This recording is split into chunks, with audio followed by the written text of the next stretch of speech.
Hello student, welcome to my YouTube channel. সকলোকে Imran Assam official YouTube চেনেলটোলৈ স্বাগতম।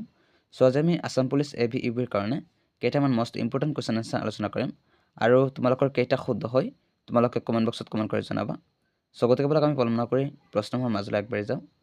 So আজিৰ ক্লাছৰ প্ৰথমটো কুৱেশ্যন নম্বৰ 1 1930 চনৰ ঘূৰণীয়া মেজমেলত অসমৰ প্ৰতিনিধি কোন আছিল? Option A Golap Borbora, option B Chandradhar Barua, option C Raghunath Choudhury আৰু অপশ্যন ডি আছে তৰুণ গগৈ। সো ইয়াৰ অপশ্যন চাৰিটাৰ ভিতৰত শুদ্ধ উত্তৰ হ'ব option B. Option B is the correct answer, Chandradhar Barua. Next question number 2 Assam police director জেনেৰেলৰ মুখ্য কাৰ্যালয় ক'ত অৱস্থিত? Option A Bamuni Maidam, option B Nalbari, option C Ulubari আৰু অপশ্যন ডি আছে ৰঙিয়া। সো ইয়াৰ অপশ্যন চাৰিটাৰ ভিতৰত শুদ্ধ উত্তৰ হ'ব option C. Option C is the correct answer, Ulubari. Assam police director জেনেৰেলৰ মুখ্য কাৰ্যালয় উলুবাৰীত অৱস্থিত। নেক্সট কুৱেশ্যন নম্বৰ 3 উচ্চতম ন্যায়ালয়ৰ মুখ্য ন্যায়াধীশৰ অৱসৰ বয়স কিমান? অপশ্যন এ 65 বছৰ, অপশ্যন বি 60 বছৰ, অপশ্যন চি 62 বছৰ আৰু অপশ্যন ডি আছে 47 বছৰ। সো ইয়াৰ অপশ্যন চাৰিটাৰ ভিতৰত শুদ্ধ উত্তৰ হ'ব option A. Option A is the correct answer, 65 বছৰ। পৰৱৰ্তী প্ৰশ্ন কুৱেশ্যন নম্বৰ 4 অসমৰ আটাইতকৈ সৰু ৰাষ্ট্ৰীয় উদ্যানখনৰ নাম কি? অপশ্যন এ কাজিৰঙা ৰাষ্ট্ৰীয় উদ্যান, অপশ্যন বি নামেৰি ৰাষ্ট্ৰীয় উদ্যান, অপশ্যন চি মানাহ ৰাষ্ট্ৰীয় উদ্যান আৰু অপশ্যন ডি আছে ওৰাং ৰাষ্ট্ৰীয় উদ্যান। সো ইয়াৰ অপশ্যন চাৰিটাৰ ভিতৰত শুদ্ধ উত্তৰ হ'ব option D. Option D is the correct answer, Orang ৰাষ্ট্ৰীয় উদ্যান। অসমৰ আটাইতকৈ সৰু ৰাষ্ট্ৰীয় উদ্যানখনৰ নাম হ'ল ওৰাং ৰাষ্ট্ৰীয় উদ্যান। নেক্সট কুৱেশ্যন নম্বৰ 5 ভাৰতৰত্ন লাভ কৰা প্ৰথম অসমীয়া কোন? Option A doctor Bhupen Hazarika, option B Lakshminandan Bora, option C Gopinath Bordoloi আৰু অপশ্যন ডি আছে অমল প্ৰভা দাস। সো ইয়াৰ অপশ্যন চাৰিটাৰ ভিতৰত শুদ্ধ উত্তৰ হ'ব option C. Option C is the correct answer, Gopinath Bordoloi. Next question number 6 Homen Borgohain কোনখন পুথিৰ বাবে সাহিত্য অকাডেমি বঁটা লাভ কৰিছিল? Option A Pita Putra, option B Alakananda, option C Manchalekha আৰু অপশ্যন ডি আছে বেদনৰ উল্কা। সো ইয়াৰ অপশ্যন চাৰিটাৰ ভিতৰত শুদ্ধ উত্তৰ হ'ব option A. Option A is the correct answer, পিতা পুত্ৰ। হোমেন বৰগোহাঁই পিতা পুত্ৰ নামৰ গ্ৰন্থখনৰ বাবে সাহিত্য অকাডেমি বঁটা লাভ কৰিবলৈ সক্ষম হৈছিল। নেক্সট কুৱেশ্যন নম্বৰ 7 অসমৰ ভৈৰৱী মন্দিৰ ক'ত অৱস্থিত? Option A Tezpur, option B Sivasagar, option C Majuli আৰু অপশ্যন ডি আছে বৰপেটা। সো ইয়াৰ অপশ্যন চাৰিটাৰ ভিতৰত শুদ্ধ উত্তৰ হ'ব option A. Option A is the correct answer, তেজপুৰত। ভৈৰৱী মন্দিৰ তেজপুৰত অৱস্থিত। নেক্সট কুৱেশ্যন নম্বৰ 8 মহাভাৰতখন কোনে অসমীয়ালৈ অনুবাদ কৰিছিল? Option A Bhattadev, option B Madhav Kandali, option C মাধৱদেৱ আৰু অপশ্যন ডি আছে ৰাম সৰস্বতী। সো ইয়াৰ অপশ্যন চাৰিটাৰ ভিতৰত শুদ্ধ উত্তৰ হ'ব option D. Option D is the correct answer, Ram Saraswati.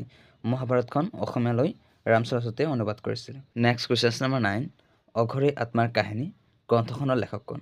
Option A Holiram Deka, option B Syed Abdul Malik, option C Kanchan Baruah আৰু অপশ্যন ডি আছে যুগল দাস। সো ইয়াৰ অপশ্যন চাৰিটাৰ ভিতৰত শুদ্ধ উত্তৰ হ'ব option B. Option B is the correct answer, Syed Abdul Malik. অঘৰী আত্মাৰ কাহিনী গ্ৰন্থখনৰ লেখক হ'ল ছৈয়দ আব্দুল মালিক। নেক্সট কুৱেশ্যন নম্বৰ 10 শৰাইঘাটৰ যুদ্ধৰ মোগল সেনাপতি কোন আছিল? Option A Ram Singh, option B Lachit Borphukan, option C Gadadhar Singha আৰু অপশ্যন ডি আছে ইছমাইল ছিদ্দিক। সো ইয়াৰ অপশ্যন চাৰিটাৰ ভিতৰত শুদ্ধ উত্তৰ হ'ব option A. Option A is the correct answer, Ram Singh. Next question number 11 অসমত কোনে পোনপ্ৰথমবাৰৰ বাবে চিপাহী বিদ্ৰোহ আৰম্ভ কৰিছিল?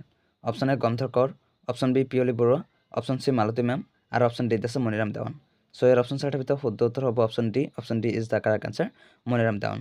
মণিৰাম দেৱানে অসমত পোনপ্ৰথমবাৰৰ বাবে চিপাহী বিদ্ৰোহ আৰম্ভ কৰিছিল। নেক্সট কুৱেশ্যন নম্বৰ 12 ইন্দ্ৰমালতী ছবিখন কেতিয়া মুক্তি লাভ কৰিছিল? অপশ্যন এ 1948 চনত, অপশ্যন বি 1935 চনত, অপশ্যন চি 1955 চনত আৰু অপশ্যন ডি আছে 1939 চনত। সো ইয়াৰ অপশ্যন চাৰিটাৰ ভিতৰত শুদ্ধ উত্তৰ হ'ব option D. Option D is the correct answer, 1939 চনত ইন্দ্ৰমালতী ছবিখন মুক্তি লাভ কৰিছিল। নেক্সট কুৱেশ্যন নম্বৰ 13 ৰাষ্ট্ৰপতিৰ ৰূপৰ পদক লাভ কৰা প্ৰথমখন অসমীয়া ছবি কি আছিল? Option A Chameli Memsaab, option B Ranga Police, option C Chikmik Bijuli আৰু অপশ্যন ডি আছে এৰাবাটৰ সুৰ। সো ইয়াৰ অপশ্যন চাৰিটাৰ ভিতৰত শুদ্ধ উত্তৰ হ'ব option B. Option B is the correct answer, ৰঙা পুলিচ। ৰাষ্ট্ৰপতিৰ ৰূপৰ পদক লাভ কৰা প্ৰথম অসমীয়া ছবিখনৰ নাম আছিল ৰঙা police. Next question number 14 Assam চৰকাৰে গড় দিৱস হিচাপে কোনটো তাৰিখ পালন কৰিবলৈ ধাৰ্য কৰিছে? Option A 22 October, option B 22 September, option C 22 June আৰু অপশ্যন ডি আছে 22 মে'। সো ইয়াৰ অপশ্যন চাৰিটাৰ ভিতৰত শুদ্ধ উত্তৰ হ'ব option B. Option B is the correct answer, 22 September. Assam চৰকাৰে গড় দিৱস হিচাপে 22 ছেপ্টেম্বৰ তাৰিখ পালন কৰিবলৈ ধাৰ্য কৰিছে।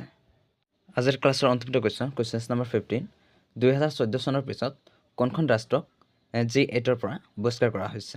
Option A Russia, option B England, option C Germany আৰু অপশ্যন ডি আছে চীন। চ' ইয়াৰ অপশ্যন চাৰিটাৰ ভিতৰত শুদ্ধ উত্তৰ হ'ব option A. Option A is the correct answer, Russia.